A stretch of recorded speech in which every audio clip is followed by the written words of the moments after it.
Right, when we left off on the last video, and if you haven't seen it, why not? I'll put a link up here. It's basically a walk up a mountain with a couple of very small cameras, a couple of 35mm film camera compacts. Anyway, I said on that one I was going to do another walk, and after that I would make a decision on whether the cameras were suitable, which was the best, etc. So, without further ado, another video, me going up another mountain in Wales, using the cameras in the same fashion, colour film in the little... put a battery in this time. Colour film in the little Lite touch zoom. Yeah, very nice. And again, HP5 Plus in the little Olympus 35RC. So watch video, come back, and this time we will look at prints and I'll discuss the pros and cons of each camera and whether I'll be carrying them again. So I have come out again to North Wales with the idea of going on another mountain hike to see just how well the two little cameras will work. Sorry, just going off the path here, it's a little bit dark. So yes, another mountain hike. Weather's beautiful. Hopefully it's not going to rain, and I'll speak to you in a few minutes.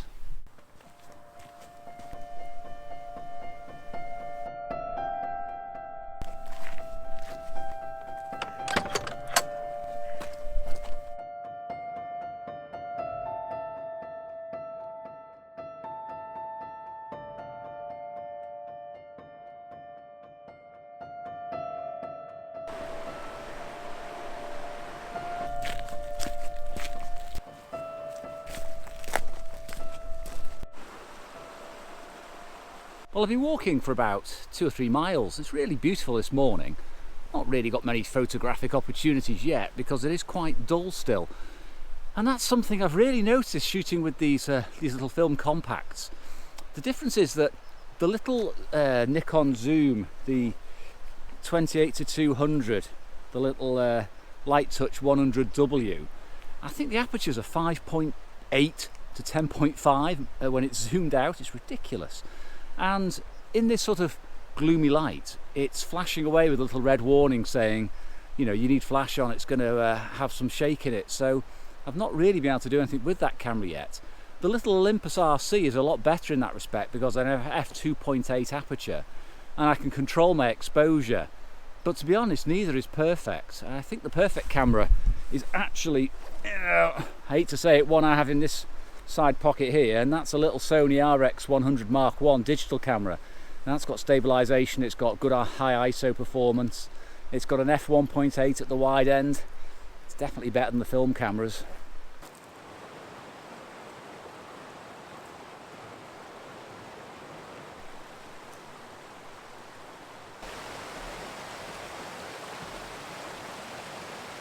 Well, this is rather magical down here.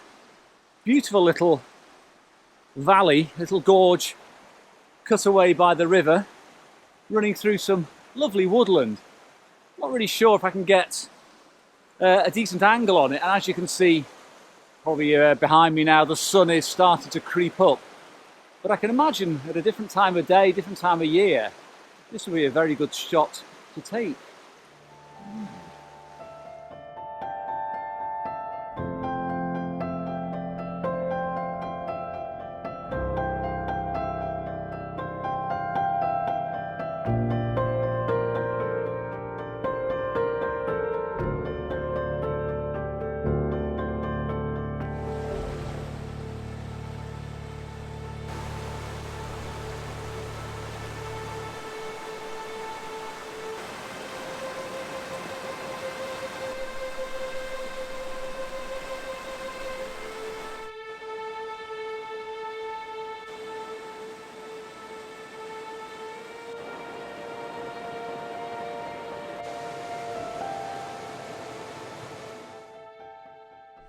You know, sometimes you just need to forget about photography for half an hour or so and just enjoy being out in the countryside.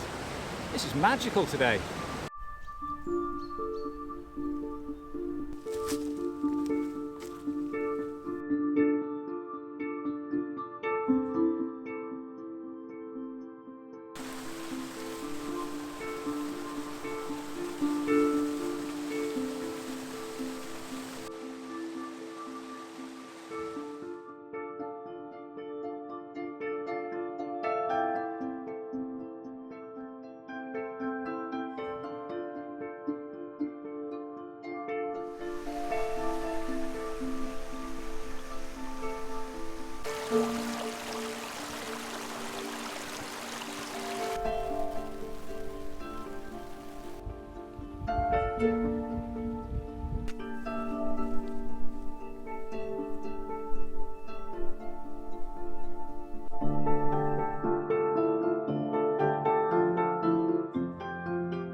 Now I realise I've been plodding along doing a lot of B-roll for the past couple of hours and not much commentary.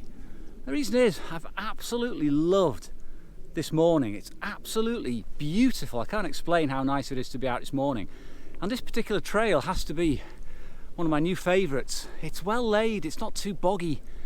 It's just perfect. Sorry, there's a jet fighter up there somewhere doing probably the Mach loop or something. And it's absolutely beautiful to be out. So I've been doing a lot of B-roll because I think I might have said it once before on vlogs that the reason I started vlogging and the reason I do vlog is because I want a record of my days out. It's not all about cameras, it's about being out enjoying yourself. The camera's just a bonus really if you get good shots, but I have absolutely had a great time this morning shooting with the 3 little cameras. And when I get to the top of the mountain I'll break out the gear, have a chat about how well it's working, and we should get some big views as well.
Well, it's probably worth having a little bit of a look and a talk about the cameras I've brought with me today, which is obviously the whole purpose of this vlog ultimately. Well, these are the three amigos I brought out with me today. I've got the Olympus RC film, black and white, 42mm fixed lens. I've got the little Sony RX100 MK1, the first iteration of that camera with the 28-100 zoom, and equally with another 28-100 zoom I've got the little Nikon, which is a very, very basic point and shoot consumer film camera, and that's got Portra 400 in it. Now, I've been shooting roughly equally with all these today, and they are completely different in use. The most fun by far is the little Olympus RC, because I can accurately control the exposure, the focus, and I know I can do that with a Sony, but there's nothing like having a manual focus ring and setting the aperture, the f-stops, and carefully lining up your composition through a lovely little optical viewfinder with that little rangefinder spot. So that's the nicest to use, but very, very limited indeed, because that single focal length lens is a little bit long for this sort of landscape. I need something wider, so I am finding that the wide angle lens of the little Nikon, the Lite Touch Zoom 100, is very, very useful indeed. It's just about right at 28mm. Only problem is it's extremely slow, and I'm getting that little warning red light coming on quite a lot to warn me that I'm going to have camera shake in there, even though I've got a 400 speed film. So and also the flash goes off sometimes, and I've found out how to stop that now.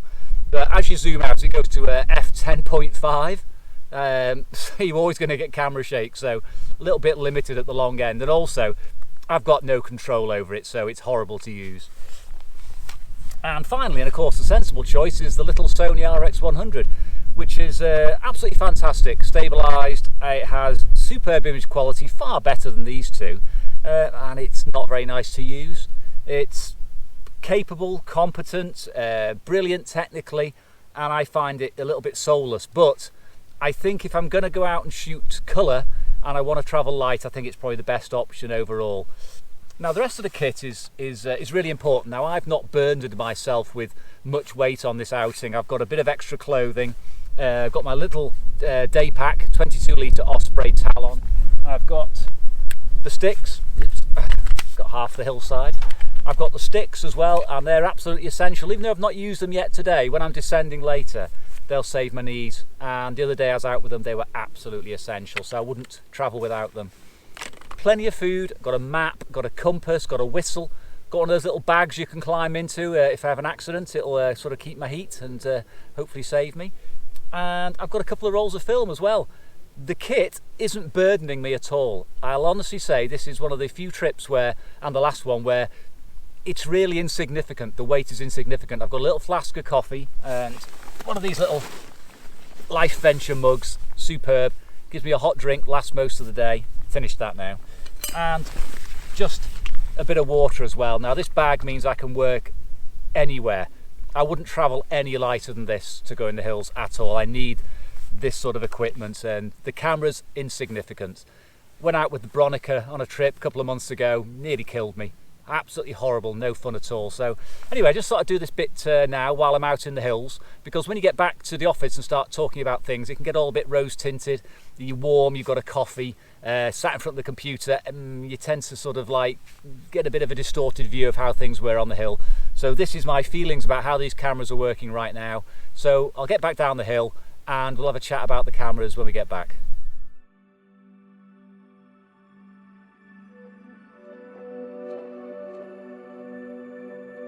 Now it's actually started to rain and it's really clouded over on the way down. Hey, my favourite weather. This is much better for me. I really enjoy this now, and the black and white is coming to the fore. Just taken this one behind with the Olympus RC. Looks great. Composition's very, very easy and straightforward. I just scrambled up this little slope to get a view of the old building. Not quite sure what it was. Distant hills, yeah, lovely and moody. Really, really good light now for black and white photography.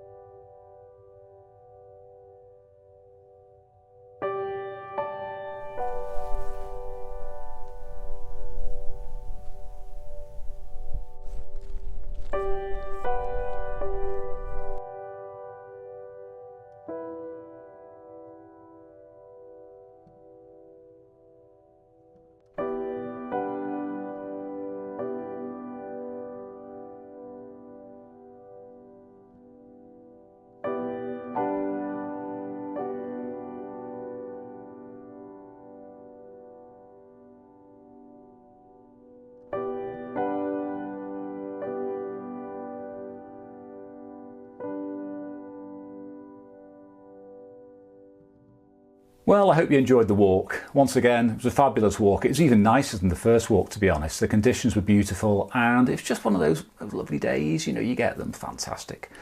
Anyway, I finished off the roll of Portra 400 in the little Nikon, and also the HP5 Plus in the little Olympus RC. Didn't have a filter on this time, bit of a duller day, so I didn't use the yellow filter. Give me a bit more speed. Didn't really need it anyway. Anyway, how did I get on? Well, as in the first video, I was quite taken with the wide angle end, battery in it, wide angle end of this little zoom camera. Less enamoured with the long end. As you can see, it's a bit it was a bit unwieldy, and I was getting the little red light flashing warning me about shutter speed. So I was typically using it at the wide end, and although I was finding this a little bit bit narrow, the field of view, the control was fantastic. Now this is borne out in the prints. This is where the rubber meets the road, as they say. And I have done some prints. Now the first print is, the first two prints actually, the colour prints are from the first trip on the first video. So you will have to go and watch that if you want to see the images and how I took them. Now this is the first print. Now it's important to say, let me just get back a little bit. It's important to say I printed these out at A3. Now I'm not going to print them out at A2. It's a lot of ink, a lot of paper, and I think the point I can make can be illustrated with these A3 prints. I'll show you close-ups, obviously. Now this one was shot with the Nikon, of course, because it's got colour film in it, And it's a fully automatic camera. Now the problem is the camera has locked onto the background in terms of focus, and it's exposed relatively evenly for the scene.